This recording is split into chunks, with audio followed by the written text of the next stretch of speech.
This boy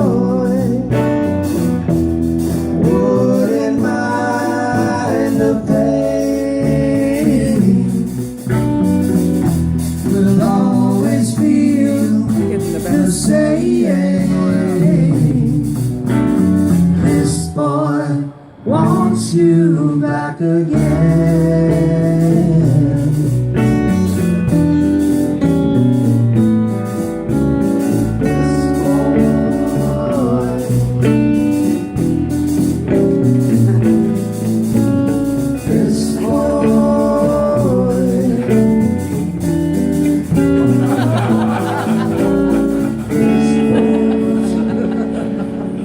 Yeah, back in those days.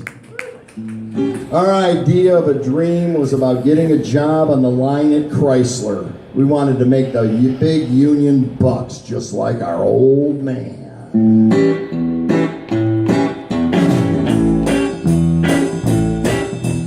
Buy you a diamond ring, my friend, if it makes you feel alright. Give you anything, my friend, if it makes you feel alright. I don't care too much for money. Money can't buy me love.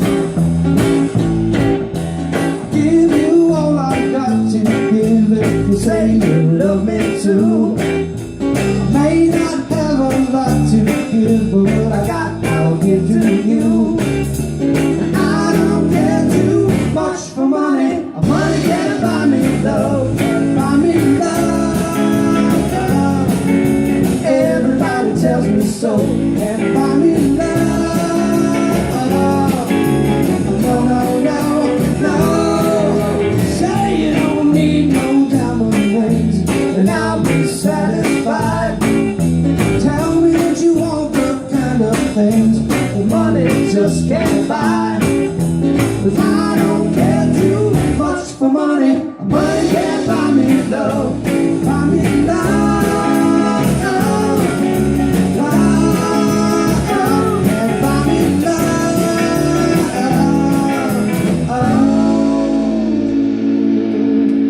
Yeah. We thought it important to make enough money to keep that grand old American dream illusion alive. Of course, even that idea is ridiculous and hard to conjure up in this new world order we all live in. Not to mention the last couple of weeks. Nevertheless, the world was about to break loose with a bang and a roar that would forever change the future. Now, this was a time my older brother Tommy could be heard constantly singing Lou Christie's silly songs around the house. Now, that was a part of those times that drove me nuts. I couldn't stand Lou Christie's shrieking voice. It seemed to cut right through to my heart and soul every time I heard it. It still, to this very day, it makes what's left of my hair, not much, curl. Every time I think about it, I mean, if I ever hear this again in my lifetime.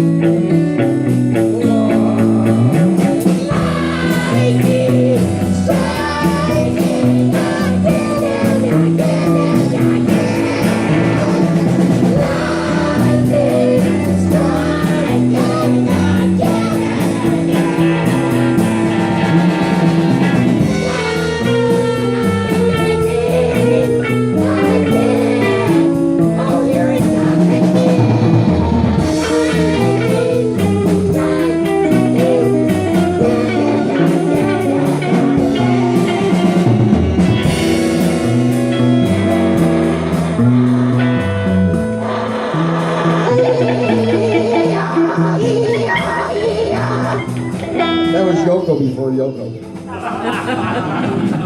Again, I'm going straight for my brother's skinny ass throat, and if he isn't available, I'm going after his father's skinny ass throat. We got different fathers.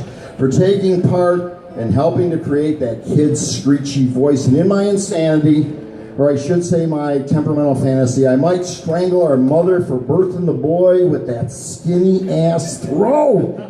God, I hated that music. I hated that music so much that I remember, this is true, running into the church bathroom. I was Lutheran back then. I've converted since. But I was Lutheran. And I ran into the church bathroom, because I don't think they have church bathrooms in Catholic churches. But anyway, I ran into the church bathroom, not that I heard of. They've taken them out. Since that movie Spotlight, they take them out. Anyway. Thank you. I just thought of that movie. Anyway.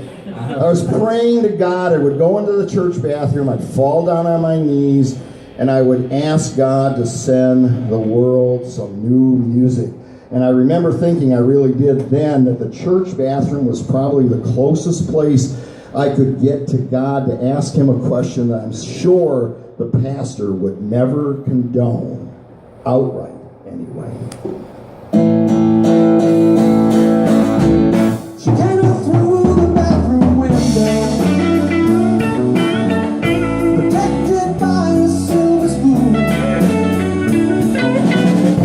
Now she sucks it from and wanders by the banks of her own lagoon.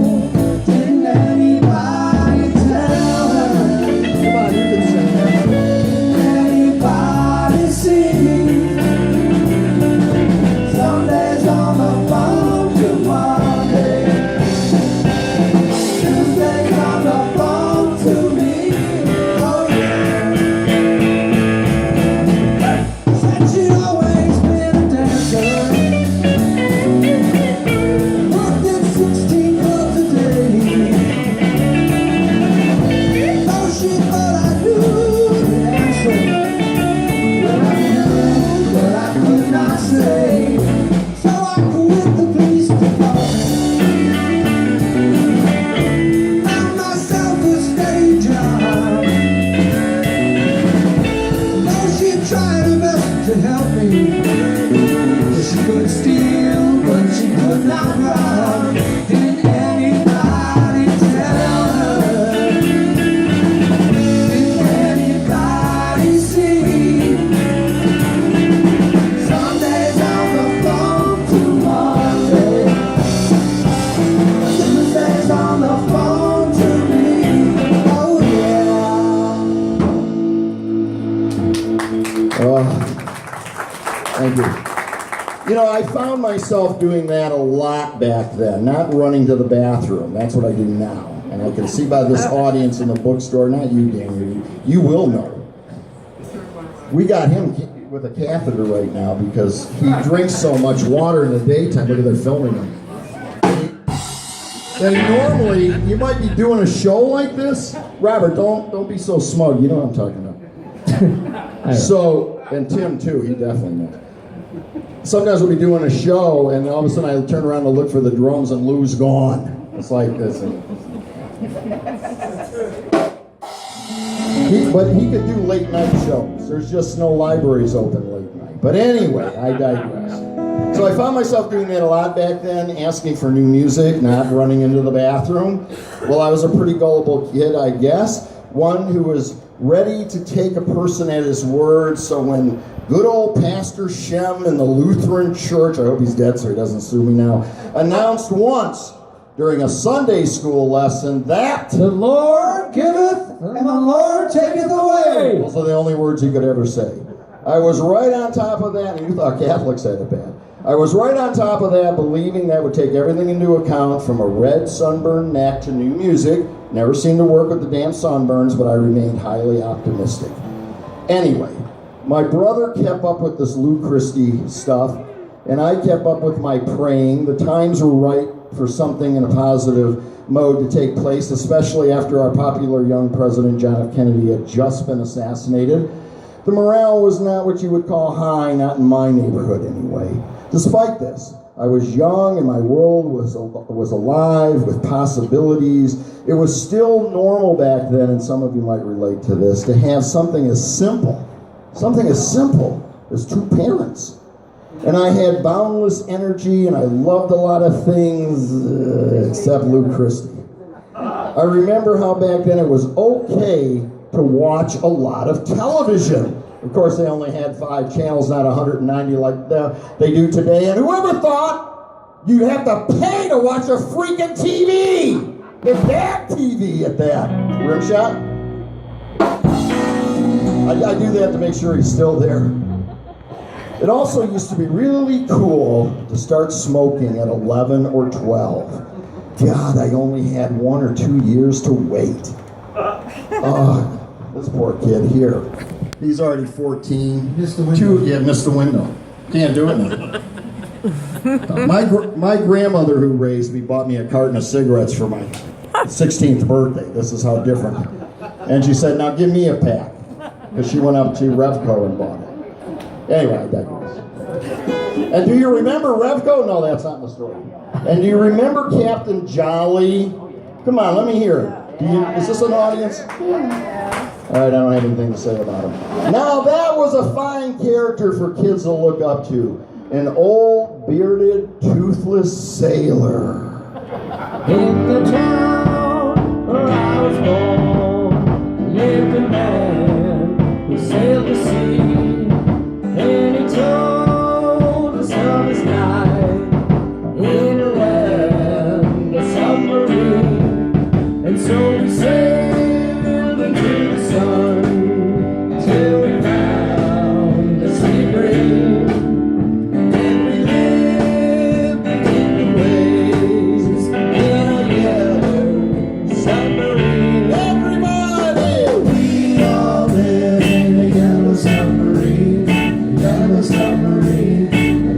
Submarine. We all live in a yellow submarine. Yellow submarine. Don't be too proud. Yellow submarine. And our friends are all aboard. Many more of them live next door. And the band begins to play. Hey! We all live in a yellow submarine. Yellow submarine, yellow submarine. We all live in a yellow submarine. Yellow submarine, yellow submarine. Captain, full swing, man, full speed ahead. Captain, full speed ahead, Captain. Cut the cable, drop the cable. Aye, aye, sir, aye, aye, sir, aye, aye, sir.